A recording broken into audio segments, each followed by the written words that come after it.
దేవుని పరిశుద్ధ నామమునకు స్తోత్రం కలుగును గాక. ముందుగా స్థానిక సంఘ కాపరి అభిషిక్త దైవజనులు విశాల కుమార్ గారికి నేను ప్రత్యేకమైనటువంటి వందనాలు తెలియజేస్తున్నాను.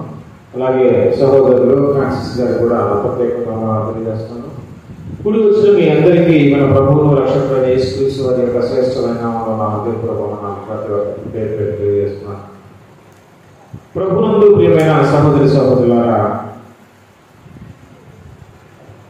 యేసు ప్రభు వారు సృష్టికర్త అయిన దేవుడు, త్రిత్వములో ఒక అంశ, దేవుని యొక్క జనితైక కుమారుడు, ప్రియమైన కుమారుడు.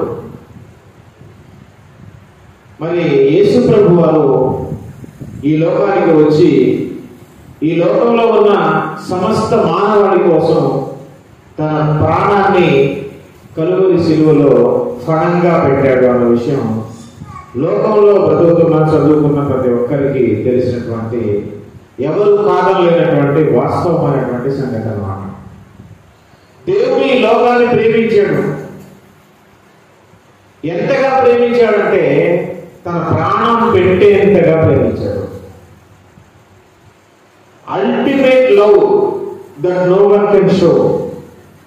ఎవరు చూపించలేనటువంటి అమితమైనటువంటి అపారమైనటువంటి ప్రేమతో దేవుడు ఈ లోకంలో ఉన్నటువంటి మనుషులందరినీ ప్రేమించాడు.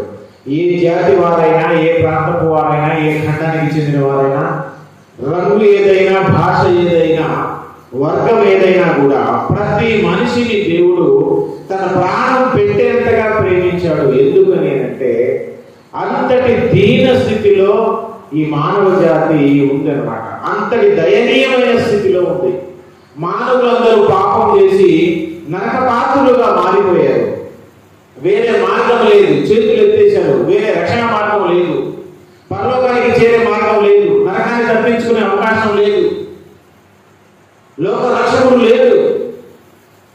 కాబట్టి మానవ జాతి అంత దయనీయమైనటువంటి, దీనమైనటువంటి, భయంకరమైనటువంటి ఆ శాపంలో ఉన్నటువంటి ఆ మానవ జాతిని చూచి చలించిపోయిన దేవుడు తన కన్న కుమారుణ్ణి మరి పరలోక రాజ్యంలో తన వక్షస్థలాన్ని విడిచిపెట్టి తన రొమ్మునటువంటి తన కుమారుణ్ణి మనందరి కోసం బలిగా మరి ఈ లోకానికి పంపించాడు అన్నమాట. యేసు ప్రభు వారిని, యేసు ప్రభు అందరినీ ప్రేమించాడనే విషయాన్ని మొట్టమొదటిగా మనం గుర్తుపెట్టుకోవాలి. అందరినీ ప్రేమించి అందరి కోసం ప్రాణం పెట్టి మానవ జాతి అంతా వెళ్ళబోయే భయంకరమైనటువంటి అగ్నిగుండం నుంచి తప్పించాడు. ఈ విషయంలో దేవుడు అందరినీ సమానంగా ప్రేమించాడు. ఆయన ప్రేమలో స్వార్థం లేదు. ఆయన అందరినీ సమానంగా ప్రేమించాడు. ఏ విషయంలో అంటే నశించి నరకానికి వెళ్ళిపోతున్న వారిని ఆ అగ్నిగుండం నుంచి తప్పించాలనే ఉద్దేశంతో ప్రాణం పెట్టే విషయంలో దేవుడు మానవ జాతి అందరినీ సమానంగా ప్రేమించాడన్నమాట. ప్రేమించి ప్రాణం పెట్టిన తర్వాత మనుషులందరూ ఆ రక్తం కిందకు వచ్చారు. యేసయ్య రక్తంలో తమ జీవితాన్ని బాగు చేసుకున్నారు. మరి పరిశుద్ధాత్మను పొందుకున్నారు. దేవుని కుటుంబంలో, విశ్వాస గృహంలో చేరారు. విశ్వాసులుగా మారారు. దేవుణ్ణి ప్రతి ప్రాంతంలో, ప్రతి భాషలో ఈరోజు అందరూ స్తుతిస్తూ, ఆరాధిస్తూ, మరి పూజిస్తూ, ప్రార్థన చేస్తూ, యేసయ్య బాటలో, యేసయ్య మార్గంలో, యేసయ్య చెప్పినట్టుగా ఆజ్ఞను అనుసరించి భయము, భక్తి కలిగి ఈ లోకంలో బ్రతుకుతున్నారు. అయితే కొన్ని కోట్ల మంది మానవ జాతుల్లో ఎంతో మంది రక్షణ పొందుకున్నారు. ఈ రక్షణ పొందుకున్నటువంటి విశ్వాసులందరిలో కేవలం బైబిల్ గ్రంథాన్ని రాసిన వారు ఎంతమంది అని మనం లెక్క చూసుకుంటే సుమారు ఒక 40 మంది మాత్రమే ఈ బైబిల్ గ్రంథాన్ని రాశారు. యేసయ్య రక్తంలో కడిగబడిన విశ్వాసులు కోట్ల మంది ఉన్నారు. కేవలం కొద్ది మంది మాత్రమే ఈ బైబిల్ గ్రంథాన్ని ఎందుకు రాయగలిగారు అని అంటే వారు విశ్వాస స్థానం నుండి ఒక అడుగు ముందుకు వేశారన్నమాట. ఏంటి అడుగు అని అంటే దేవునికి స్నేహితులైపోయారు. విశ్వాసులు కాస్త ప్రమోట్ అయ్యి దేవునికి స్నేహితులుగా మారిపోయారు. ఎప్పుడైతే ఒక విశ్వాసి దేవునికి స్నేహితులుగా మారిపోతాడో అప్పుడు దేవుడు తనకున్నటువంటి రహస్యాలన్నిటినీ, తాను చేయబోయేది, తాను చేస్తున్నది, పరలోక రాజ్యంలో ఏమేమి ఉన్నది, పాతాళ లోకంలో ఏమేమి ఉన్నది, ఆ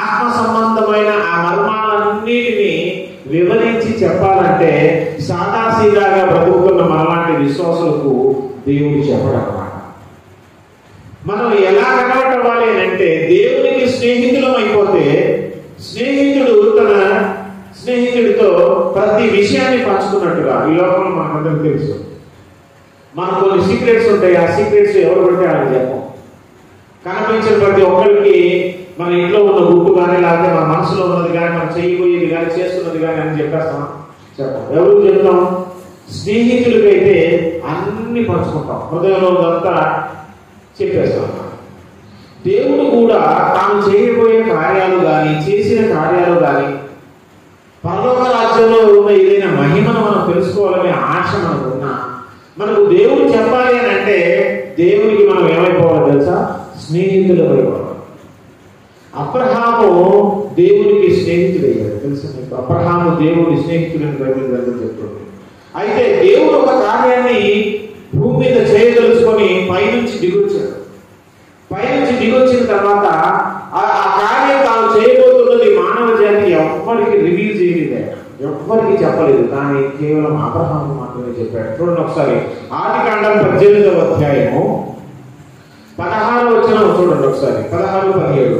ఆదికాండం 18వ అధ్యాయం 16-17 చూస్తే, అప్పుడు ఆ మనుషులు అక్కడ నుండి లేచి సొదొమ తట్టు చూసి అబ్రహాము వారిని సాగనంపుటకు వారితో కూడా వెళ్ళాను. అప్పుడు యెహోవా అంటాడు, నేను చేయబో కార్యము అబ్రహాముకు దాచెదనా. చూడండి ఏమంటున్నాడు దేవుడు, సృష్టికర్త అయిన దేవుడు 6 అడుగులు 60 కేజీలు ఉన్న ఒక మనిషి గురించి ఏం మాట్లాడుతున్నాడో తెలుసా? నేను చేయబోయే కార్యం అబ్రహాముకు దాస్తానా? ఎందుకు చెప్పాల్సి? ఆయన ఎక్కడ, ఈయన ఎక్కడ? అసలు మనిషి ఆకారం ఎంత, అతని బ్రతుకు ఎంత, అతని ఆయుష్ ఎంత, అతని బలం ఎంత, జ్ఞానం ఎంత? కానీ సర్వాధికారి అయిన దేవుడు అంటున్నాడు, నేను చేయబోయే కార్యం ఈయనకి చెప్పకుండా ఎలా ఉంటానో అంటున్నాడు. ఎందుకని అంటే అబ్రహాము దేవునికి ఏమైపోయాడు? స్నేహితుడైపోయాడు. స్నేహితుడికి దేవుడు చేయబోయే కార్యాన్ని చెప్తున్నట్టుగా మనం బైబిల్ గ్రంథం చెప్తాం. ఇంకా మోషేను చూస్తే మనం మోషే కూడా దేవునికి స్నేహితుడు, తెలుసా? మోషే విషయంలో కూడా ఒక మాట చూడండి. నిర్గమాకాండం 33వ అధ్యాయము తీయండి దయచేసి. నిర్గమాకాండం 33వ అధ్యాయము 11వ వచనం. మనుష్యుడు తన స్నేహితుడితో మాట్లాడునట్లు యెహోవా మోషేతో ముఖాముఖిగా. ఒక మనిషి తన స్నేహితుడితో ముఖంలో ముఖం పెట్టి ఫేస్ టు ఫేస్ ఎలాగైతే ముఖాముఖిగా మాట్లాడతాడో దేవుడు కూడా మోషేతో అలా మాట్లాడతాడట. అంటే మోషే స్నేహితుడు అన్నమాట. స్నేహితుడితో ఎలా మాట్లాడుతున్నాడో చూడండి, ఎలాంటి విషయాలు చెప్తున్నాడో చూడండి. కాబట్టి ప్రియమైన స్నేహితుడా, సహోదరి, నీ జీవితంలో దేవుని చిత్తం ఏదో సంపూర్ణంగా నీకు తెలుసుకోవాలనే ఆశ ఉందా? నా కుటుంబం పట్ల, నా దేవుడి పట్ల, నా జీవితం పట్ల దేవుడు ఏం చేయబోతున్నాడో తెలుసుకోవాలనే ఆశ నీకున్నా? అవన్నీ నీకు తెలియపరచబడాలి, ప్రత్యక్షపరచబడాలి. ఆ ప్రత్యక్షత నీకు కలగాలి అని అంటే దేవుడికి నువ్వు స్నేహితుడు అవ్వాలి అని బైబిల్ గ్రంథం స్పష్టంగా ఈ రోజు మనకు బోధిస్తాం. మోషే విషయంలో చెప్తున్నప్పుడు స్నేహితుడితో మాట్లాడంటే మాట్లాడుతున్నా. సంఖ్యాకాండం ఒక్కడు కూడా చూద్దాం ఒకసారి. మిరియాం విషయంలో జరిగిన సందర్భంలో సంఖ్యాకాండము 12వ అధ్యాయము 6వ వచనం. సంఖ్యాకాండం 12వ అధ్యాయం 6వ వచనంలో వారిద్దరు రాగా, అంటే అహరోను మిరియాములు వచ్చినప్పుడు, ఆయన నా మాట వినుడి, మీలో ప్రవక్త ఉండిన యెడల యెహోవానకు నేను దర్శనమిచ్చి అతడు నన్ను తెలుసుకున్నట్టు కలలో అతనితో మాట్లాడుదును. నా సేవకుడైన మోషే అట్టివాడు కాడు, అతడు నా ఇల్లంతటిలో నమ్మకమైన వాడు. నేను గూఢ భావాలతో కాదు, దర్శనమిచ్చి ముఖాముఖిగా అతనితో. నేను అందరి ప్రవక్తలాగా కళల్లో, దర్శనాల్లో మోషేతో మాట్లాడను. నేను మోషేతో ఎలా మాట్లాడతానంటే డైరెక్ట్ గా ముఖాముఖిగా మాట్లాడతాను. ఎందుకంటే మోషే అందరి ప్రవక్త లాంటి వాడు కాదు. మరి ఎవరు అంటే మోషే దేవునికి స్నేహితుడు. హి became a friend to the God. దేవునికి స్నేహితుడయ్యాడు. విశ్వాస స్థానంలో ఉన్న నీవు నేను ఒక అడుగు ఆత్మీయతలో ఎదిగి ముందుకేసి ఒక స్టెప్ పైకి దేవునికి స్నేహితుడుగా మారిపోవాలి. దేవునికి నీవు స్నేహితుడిగా మారిపోతే పరలోక రాజ్య మర్మాలే కాదు, నీ జీవితంలో జరగబోయే మర్మాలు కూడా, సంభవాలు కూడా, అవసరమైతే నువ్వు ఏ రకంగా మరణిస్తావో కూడా దేవుడు నీకు ముందే చెప్పగలరు. ఎందుకంటే అలా చెప్పిన దైవజనుల సాక్ష్యాలు నేను చాలా మంది విన్నాను.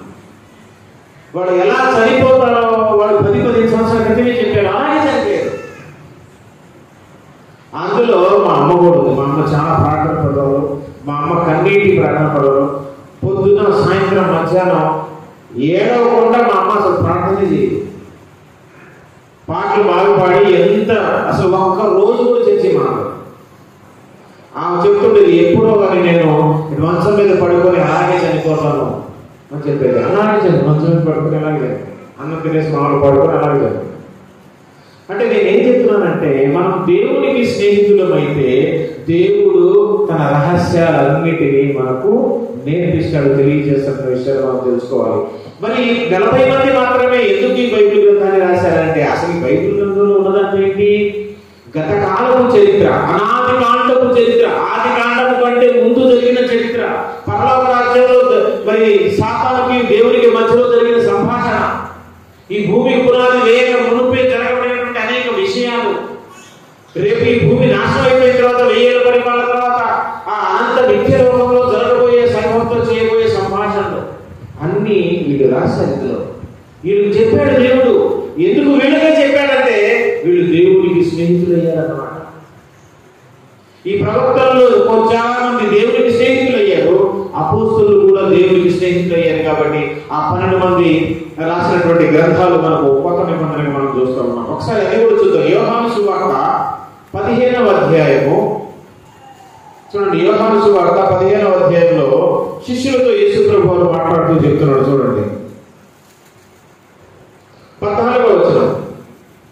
నేను మీకు ఆజ్ఞాపించు వాటిని చేసిన యెడల మీరు నాకు ఏమైంటారు? స్నేహితులయ్యుదురు. దాసుడు తన యజమాని చేయి తాను ఎరుగదు కనుక ఇక మిమ్మల్ని దాసులని పిలుచను. ఎందుకనగా నేను నా తండ్రి వల్ల విన్న సంగతులన్నిటినీ అపోస్తలులకు దేవుడు పరలోక రాజ్యాల మర్మాలన్నీ చెప్పాడు తెలుసా. అందుకే చాలా సందర్భాలు అన్నాడు, మీకు పరలోక రాజ్య మర్మాలు ఎరుగుట మీకు అనుగ్రహించబడి ఉన్నది, లోకస్తులకు అది తెలియదని. ఎందుకు వాళ్ళకి అనుగ్రహించాడంటే, వాళ్ళు దేవుడికి స్నేహితులుగా మారిపోయారు. నేను ఇక్కడ నుంచి మీకు స్నేహితులను పిలుస్తున్నాను, మీరు నా స్నేహితులు. అందుకే ఈ విషయాలను మీకు చెప్తున్నాను కాబట్టి వాటిని గ్రంథస్థం చేసి మానవ జాతికి అందించండి. నా మాటలు తెలియజేయండి, పరలోక రాజ్య మర్మాలు తెలియజేయండి, నీ బ్రతుకు పరమార్థం తెలుసుకోమని ఇవంతా రాసి వాళ్ళ చేతిలో పెట్టదని వాళ్ళకి బాధ్యత అప్పగించి వెళ్ళిపోయాడు యేసు ప్రభువు. అందుకే ఈ 40 మంది మాత్రమే ఎందుకు రాయగలిగారు అంటే, వాడు దేవునికి స్నేహితులు అయ్యారు, దేవుని మర్మాలు తెలుసుకున్నారు, తెలుసుకుని దాన్ని గ్రంథస్థం చేసి మనం చేయించారు. దేవునికి స్నేహితులుగా మనం మారిపోవాలి. అప్పుడు దేవుడు తన మర్మాలన్నింటినీ మనకు తెలియజేస్తాడు. మొదటి స్టెప్ ఏం చేశాడు తెలుసా? మొదటి స్టెప్ ఏంటంటే, మనం విశ్వాసులకు ముందు రక్షణ పొంది దేవునికి విశ్వాసులుగా మారతాం. మారిన తర్వాత భక్తిలో ఎదిగి మనం దేవునికి స్నేహితులుగా మారతాం. ఇక 3వ స్టెప్ కూడా ఉంది. దేవునికి స్నేహితులుగా మారిన తర్వాత ఇంకా దేవుని దగ్గరికి వెళ్ళి నివాసం చేసి ఇంకా లోతైన మర్మాలు మనం తెలుసుకోవాలి అని అంటే, యేసయ్య అందరికంటే ఎక్కువగా మనల్ని ప్రేమించే విధంగా మనం మారిపోవాలి. చాలా మంది చెప్తుంటారు, యేసయ్య ప్రేమలో స్వార్థం లేదు, యేసయ్య అందరినీ సమానంగా ప్రేమిస్తాడు. అది సగం సత్యం మాత్రమే, హాఫ్ ట్రూత్. యేసయ్య అందరినీ సమానంగా ప్రేమిస్తాడు అనేది సగం సత్యమే. సంపూర్ణ సత్యం ఏంటంటే, యేసు ప్రభువారు అందరినీ సమానంగా ప్రేమించాడు. యేసు ప్రభువారు తక్కువగా ప్రేమించే వ్యక్తులు ఉంటాడు, యేసు ప్రభువారు ఎక్కువగా ప్రేమించే వ్యక్తులు కూడా ఉంటారు. బైబిల్ గ్రంథాన్ని మనం బాగా నిశ్చితంగా పరిశీలిస్తే, బాగా స్టడీ చేస్తే, పరిశోధన చేస్తే, బైబిల్ గ్రంథంలో పరలోక రాజ్యాన్ని వివరిస్తూ ఒక యజమాని తన క్రింద వారికి కొన్ని తలాంతులు ఇచ్చినట్లుగా చూసామంట. అందులో కొంతమందికి 5 తలాంతులు ఇచ్చాడు, కొంతమందికి 2 తలాంతులు ఇచ్చాడు, ఒకరికి 1 తలాంత ఇచ్చాడు. మరి ఒకరికి 5 ఏంటి, ఒకటి 2 ఏంటి, ఒకటి 1 ఏంటి, అందరికి సమానంగా ఇవ్వచ్చు కదా. అక్కడే బైబిల్ మీద చెప్తుంది ఏం తెలుసా, వాని సామర్థ్యము కొలది వానికి ఇచ్చాడు, వాని సామర్థ్యము కొలది వానికి ఇవ్వబడింది. అంటే ఇప్పుడు నీకు ఎన్ని తలాంతులు ఇవ్వాలి అనేది ఎవరి మీద ఆధారపడింది తెలుసా? నీ మీద, నా మీదే ఆధారపడింది. మన సామర్థ్యం మీదే ఆధారపడింది. దేవుడితో మనం ఎంత అంటుకట్టబడి ఉన్నాం, ఎంత దగ్గరగా నివాసం చేస్తున్నాం, ఎంత క్లోజ్ గా ఆయనతో మనం ఫెలోషిప్ చేస్తున్నాం, ఫ్రెండ్షిప్ చేస్తున్నాం అనే దాని మీదే ఆధారపడి నీకు ఎన్ని తలాంతులు ఇవ్వాలనేది ఉంది. తలాంతులు పొందుకోవటం అటువైపు నుంచి కాదు, ఇటు మన సామర్థ్యం మీద ఆధారపడి. నువ్వు బద్దకస్తులు పోయి, సోమరిపోతుపోయి, ప్రార్థనా జీవితం లేకుండా మరి మందిర కార్యక్రమాలకు మనం హాజరకుండా, దేవుని పరిచయం పాల్గొనకుండా మన ఇష్టానుసారంగా బ్రతుకుతూ నాకు తలాంతులు ఇచ్చేసేయాలంటే ఇవ్వడట్లా. నీ సామర్థ్యం కొద్దీ నీకు ఇవ్వబడుతుంది. చివరికి ఏం జరిగింది, ఆ ఒక తలాంతు ఇచ్చినప్పుడు కూడా అసలు అక్కడికి కూడా ఇవ్వాలని ఇష్టం లేదు ఆయనకి. కానీ ఇది ఎట్టాకు మరి ఇవ్వలేదని నా మీద రాయేస్తారు కాబట్టి ఇది ఎట్టాకు దాన్ని ఉపయోగించాలని తెలిసిన ఒకటి ఇచ్చాడు. ఎందుకంటే రేపు చెప్పడానికి ఉండడం కోసం. వాడు అనుకున్నట్టుగానే దాన్ని ఏం చేశాడు, పాతి పెట్టి నువ్వు ఉత్తర చోట పోయి వాడమైన కట్టుడు కదా, ఇగో నీ తలాంతు నీకని ఇచ్చాడు. కాబట్టి లేని వాడి దగ్గర నుంచి ఉన్నది కూడా తీసేస్తాడు. దేవుడు నీకు తలాంతు ఇచ్చిన తర్వాత నీకు ఆసక్తి లేకపోతే, దాన్ని ఉపయోగించకపోతే ఆ ఉన్నదాన్ని కూడా దేవుడు తీసేస్తాడు. నీ సామర్థ్యం మీద ఆధారపడింది, నువ్వు వేసే స్టెప్ మీద, నీ ఆత్మీయ జీవితం మీద ఆధారపడింది. అందుకే అక్కడ అపవాదం తలాంతు ఇచ్చాడు. నేనేమన్నాను ఇందాక, యేసు ప్రభు వారు అందరినీ ఒకే రకంగా ప్రేమించదని చెప్పారు. ఇప్పుడు అపోస్తలులు అందరూ, శిష్యులు అందరూ దేవుడికి స్నేహితులు అయ్యారు కదా.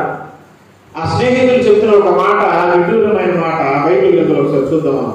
యోహాను సువార్త 13వ అధ్యాయము చూడండి. యోహాను సువార్త 13వ అధ్యాయము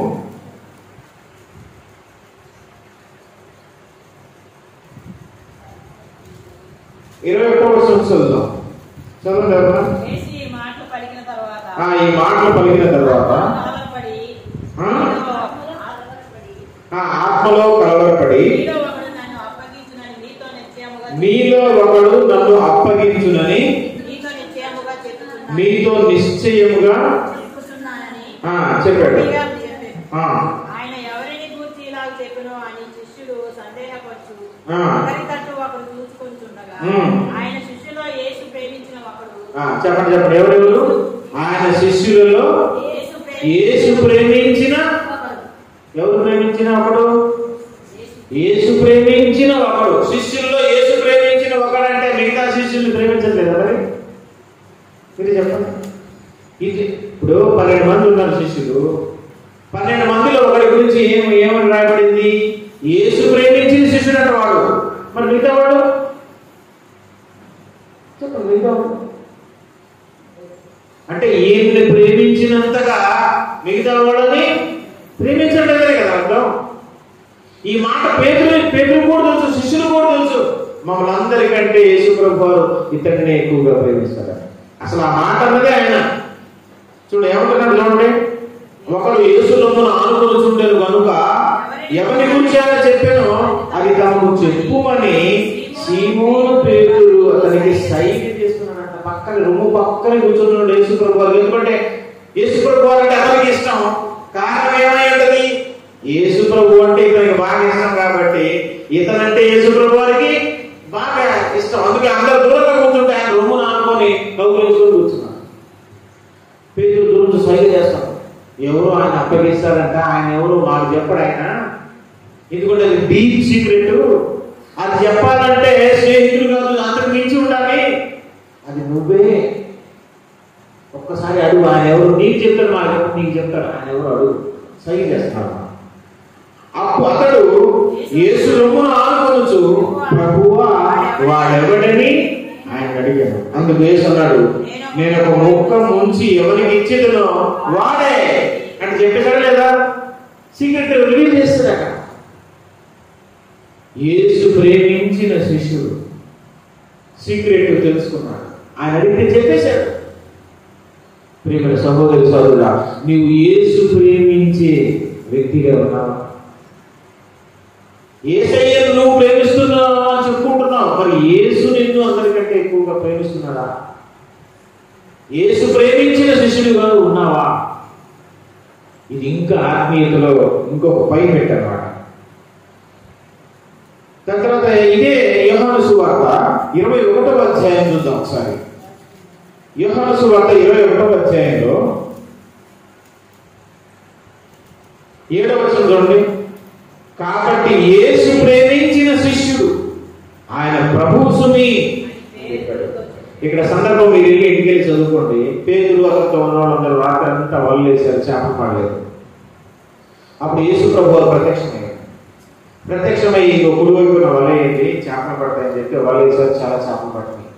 అప్పుడు ఈయన ఎవరై ఉంటాడనే గందరగోళంలో ఉంటే అప్పుడు యేసు ప్రేమించిన శిష్యుడు చెప్తున్నాడు, ఆయన ఎవరో కాదు మన ప్రభు అని. ఇక్కడ కూడా రాయబడింది అదే మాట. ఏమని? యేసు ప్రేమించిన శిష్యుడు.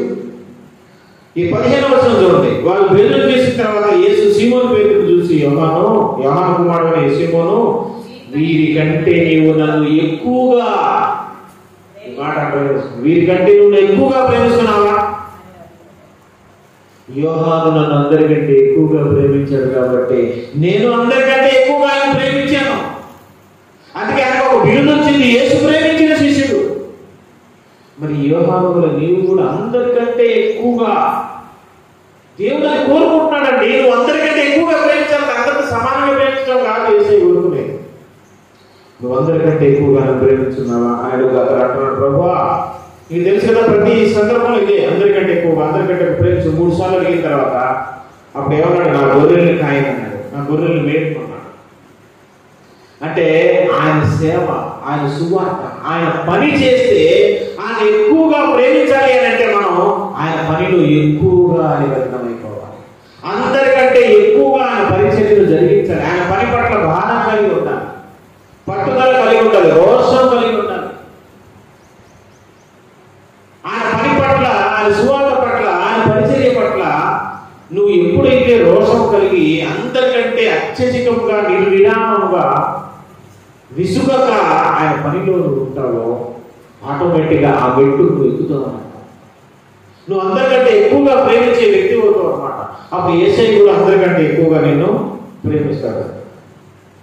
19వ వచనం. అతడు ఎట్టి మరణము వలన దేవుని మహిమపరచును దాన్ని సూచించు ఆయన ఈ మాట చెప్పాను. ఇట్లా చెప్పి నన్ను వెంబడించమని అతనితో చెప్పాను. పేతురు వెనుకకు తిరిగి యేసు ప్రేమించిన వాడును, చూడు మళ్ళీ ఇక్కడ ఉంది, యేసు ప్రేమించిన వాడును భోజనం పంపిన ఆయన రొమ్మను ఆనుకుని ప్రభువా ఆయన అప్పగించేవాడు ఎవడని అడిగిన శిష్యుడు తమ వెంట వచ్చుట చూచెను. పేతురు అతను చూసి అంటున్నాడు, ప్రభువా ఇతని సంగతి ఏమని యేసుని అడిగాను. ప్రభువా నువ్వు వెళ్ళిపోతున్నావు కదా, మరి ఇతని సంగతి ఏంటి? ఎందుకు స్పెషల్ గా ఇతని సంగతి ఏంటి అని అడుగుతున్నాడు? నువ్వు అందరికంటే ఇతను ఎక్కువగా ప్రేమిస్తున్నావు కదా, మరి నువ్వు వెళ్ళిపోతున్నావు కదా, నీ రొమ్మున ఆనుకున్న వ్యక్తి కదా, మరి ఇతను ఒంటరి వాడైపోతాడు, ఇతని సంగతి ఏంటి అని అడిగితే యేసు ప్రభువు ఏమంటున్నాడు తెలుసా? అక్కడ ఏమంటున్నాడు? ఇతని సంగతి యేసు, నేను వచ్చు వరకు అక్కడ ఉండు నాకు ఇష్టమైతే అది నీకేమి, నీవు నన్ను నేను వచ్చు వరకు అంటే నేను రెండవ ఆకారంలో వచ్చేంత వరకు అసలు చాకుండా ఒకవేళ ఆయన ఉంచుతోనేమో నా ఇష్టమైతే అది నీకెందుకు బాబు, నీ పని నువ్వు నేను వెంబడించు, నా పని చేయి, నా పనిలో ఉండు అంటే వాళ్ళందరూ ఆయన రావడనుకున్నారు యేసు ప్రభు గారు. కానీ ఆయన చెప్పింది ఏంటంటే ఒకవేళ నేను ఉంచితే నీకేంటి అని. అప్పటికి ఆయన చావడని ప్రచారం కూడా.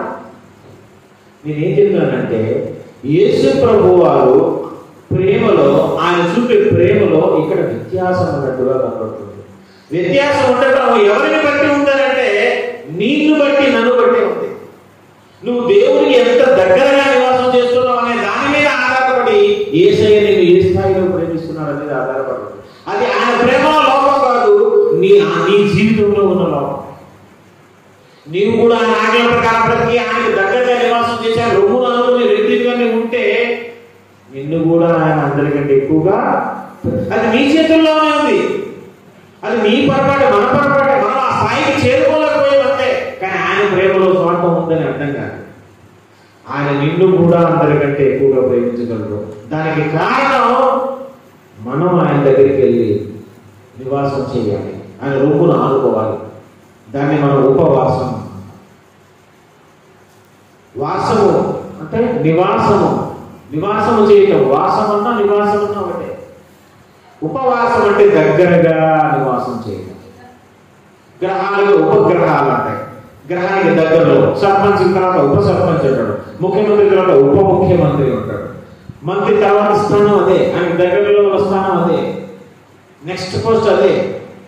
ఆ గ్రహానికి దగ్గరలో ఉపగ్రహం అదే. దేవునికి దగ్గరగా నివాసం చేయటమే ఉపవాసం. దేవునికి దగ్గరగా, ఆయన సన్నిధికి దగ్గరగా. అందుకే ఉపవాసంలో భోజనాన్ని కూడా మానేస్తాం. అంటే దేని మీద మన ధ్యాస? చివరికి నా ఆకలి కూడా త్యాగం చేస్తాను, నా సమయాన్ని త్యాగం చేసి, నా పనులన్నీ పక్కన పెట్టేసి ఆయన సన్నిధిలో మోకరించి పశ్చాత్తపడి ఆయన కాళ్ళు పట్టుకొని పాదాలు పట్టుకొని ఆయన దగ్గరే గడపడం ఉపవాసం. ఇప్పుడు అప్పుడైతే యేసుప్రభు మరి శారీరకంగా బ్రతుకున్నాడు కాబట్టి యోహాను శిష్యుడు రొమ్మును అనుకున్నాడు. మరి ఇప్పుడు లేడుగా రొమ్మును అనుకుంటాను. ఇప్పుడు ఏం చేయాలంటే ఉపవాసం ఉండి కడుపు మార్చుకొని సమయాన్ని పక్కన పెట్టి పనులను పక్కన పెట్టి ఆయన సన్నిధిలో మోకరించి ఆయన పాదాలు పట్టుకొని ఏడ్చి పశ్చాత్తాపడి నీ కోసం, నీ కుటుంబం కోసం, నీ కుటుంబంలో ప్రతి వ్యక్తి యొక్క రక్షణ కోసం, నీ ఆత్మీయ ఎదుగుదల కోసం నువ్వు ప్రార్థన చేయడమే ఉపవాసం. దేవుని సన్నిధిలో గడపడమే ఉపవాసం. దీనికోసమే మనం ఇప్పుడు 20 రోజులు ఉపవాస కూడికల్లో ప్రారంభం చేస్తాం. దీనిలో ఎంత శక్తి, ఎంత బలం ఉన్నదంటే నీ కుటుంబంలో, నీ జీవితంలో ఎన్నడూ చూడనటువంటి అద్భుతమైన కార్యాలు నువ్వు చూస్తావు, జరుగుతాయి. అంత మాత్రమే కాదు, నీవు దేవునికి ఇష్టడైన వాడుగా మారిపోతావు. నీ జీవితం రూపాంతరం చెందబడింది. నీవు రూపాంతరం చెందబడే కొలిమి దేవుని సన్నిధి. అదే ఉపవాస ప్రతిష్ఠించుకోవడం. అందుకే ఉపవాస ప్రార్థన శక్తి, అంత బలం ఉన్నది. కింద చూస్తే మనం ఇదే 21వ యోహాను సువార్తలో 24వ వచనం చూడండి. ఈ సంగతులను గూర్చి సాక్ష్యమిచ్చుచు ఇవి వ్రాసిన శిష్యుడు ఇతడే. అంటే చాలా ఒకసారి జకీర్ నాయక్ అని ఇస్లాం ధర్మంలో ఒక స్కాలర్ అన్నమాట, ముంబైలో ఉంటాడు. IRF సంస్థ, Islamic research fellowship founder and president అన్నమాట. మంచి స్కాలర్. వాళ్ళందరూ చాలా గొప్పగా ఆయన గురించి చెప్పుకుంటారు ఇస్లాం సోదరులు. జకీర్ నాయక్ పీస్ ఛానల్లో మాట్లాడతారు. ఆయన బైబిల్ గ్రంథాన్ని చాలా ఘోరంగా విమర్శిస్తూ ఉంటాడు. విమర్శిస్తూ ఉన్నప్పుడు ఒకసారి యేసు ప్రేమించిన శిష్యుడు ఎవరు? యోహాను కాదు, వేరొక వ్యక్తి అని ఒక కాంట్రడిక్షన్ ని, ఒక వైవిధ్యాన్ని అతను లేవనెత్తాడు. దానికి జవాబు ఏంటంటే మనలో ఉన్న పండితులు చెప్పిన దానికి జవాబు ఇక్కడే అన్నమాట. ఈ సంగతులను గూర్చి సాక్ష్యమిచ్చుచు ఇవి వ్రాసిన శిష్యుడు ఇతడే. అంటే ఒక పైన పేరు చెప్పిన వ్యక్తి. యేసయ్య నేను వచ్చేంత వరకు ఉంటే ఏంటి అన్నాడు. అక్కడే ఇతడే ఈ గ్రంథాన్ని రాసింది. ఎవరిది? యోహాను పత్రిక. అంటే యోహాను అన్నమాట.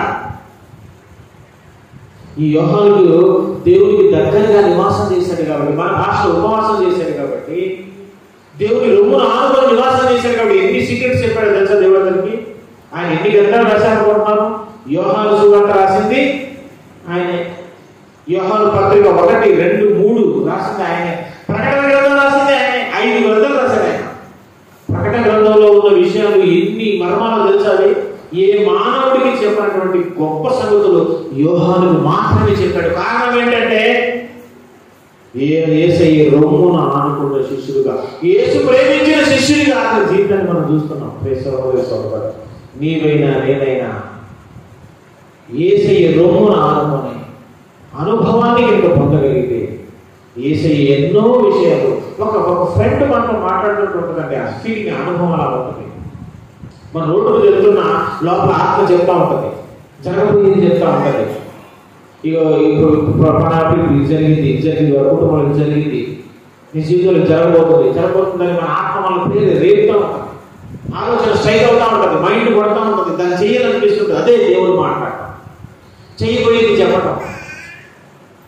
అలాంటి అనుభవంలోకి, యోహాను పొందిన అనుభవంలోకి, మోషే పొందిన అనుభవంలోకి, అబ్రహాం పొందిన అనుభవంలోకి మనం వెళ్ళాలి అంటే మనం స్నేహితులుగానే నిండిపోకుండా అంతకు మించి దైవ భక్తిలో ఒక మెట్టు పైకి మనం ఎదగాలి. దేవుని రహస్యాలను, మర్మాలను తెలుసుకునే వ్యక్తులుగా మనం జీవించాలి. అది ఎంత గొప్పది, ఎంత గొప్ప భాగ్యం తెలుసా? భూలోకమే పరలోకం అయిపోతుంది. దేవుడు మనతో మాట్లాడుతూ ఉంటే, దేవుడితో నడిచిన వ్యక్తులు చాలా మంది ఉన్నారు. హానోకు దేవుడితో నడిచాడు, దేవుడు అతను తీసుకుని వెళ్ళిపోయాడు. నోహ కూడా దేవుడితో నడిచాడు ఉంది అక్కడ అధ్యాయంలో. అందుకే ఈ లోకం మొత్తాన్ని నశింప చేసే సువార్త కేవలం నోహకు మాత్రమే చెప్పాడు. ఆయన కుటుంబానికి మాత్రమే చెప్పాడు. నువ్వు ఓడ పెట్టుకొని కుటుంబం అంతా రక్షించబడ్డాడు. ఆ సీక్రెట్ ఎవరికి చెప్పాడు? అందరూ రక్షించడం మొత్తం చచ్చిపోయారు. ఆయనకు ఒకరికే చెప్పాడు. ఎందుకంటే దేవుడితో నడిచిన అనుభవం, దేవుడితో మాట్లాడే అనుభవం. ముంగుమూరు దేవదాసయ్య గారు తెలుసు కదా, బైబిల్ మిషన్ వ్యవస్థాపకుడు ముంగుమూరు దేవదాసయ్య గారు 120 సంవత్సరాలు బతికాడు. ఆయన 120 years. ఆయన బండి మీద వెళ్తున్నా, ఆ కాలంలో గొర్రెల బండి లాంటివి, ఎడ్ల బండి లాంటివి ఉండేవి. దాని మీద ఆయన వెళ్తూ ఉన్నప్పుడు ఒక ఫ్రెండ్తో మాట్లాడుతుండేవాడట. ఆ ముందు నడిపే డ్రైవరు స్టార్టింగ్ లో ఆయన గంటగా ఏం సార్ ఇది పిలిచారంటే నాకు చూసి ఎవరితో మాట్లాడుతుండేవాడు. తర్వాత ఆయనకు అలవాటు తెలిసి చెప్పాడు, దేవుడితో ఒక ఫ్రెండ్ మాట్లాడాడు.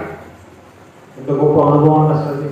ఒక నరమానవుడితో, మట్టి మనిషితో, విశ్వాన్ని సృష్టించిన సృష్టికర్తల దేవుడు సింహాసనాన్ని విడిచిపెట్టి సంభాషణ, వ్యవహారం మాట్లాడుతూ పెట్టాడు. అసలు ఇంత గొప్ప ఆశీర్వాదం. అది నీకు నాకు కూడా అవకాశం ఉంది. అది మన బ్రతుకు మీద, యేసయ్యను మనం ప్రేమించే విధానం మీద ఆధారపడింది. దేవుడు మనందరికీ అట్టి కృప, అట్టి మనసు అనుగ్రహించును గాక. ఆమేన్.